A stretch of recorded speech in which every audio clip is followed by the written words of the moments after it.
Is PinkPantheress responsible for the closure of Kumba at Busch Gardens Tampa?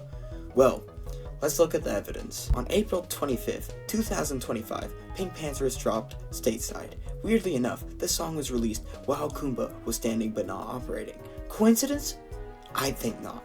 In the song, Pink says, "I'm going stateside, where I'll see you tonight." Could this imply that Pink secretly took trips to the United States to inspect Kumba? Maybe.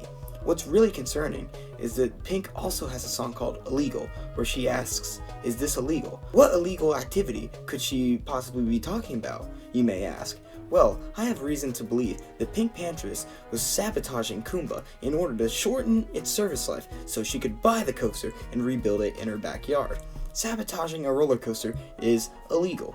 PinkPantheress' sabotage on Kumba was successful, with it being permanently shut down earlier this month. Soon, Kumba will reside in its new home in PinkPantheress' backyard. So in conclusion, yes, PinkPantheress is responsible for Kumba's closure.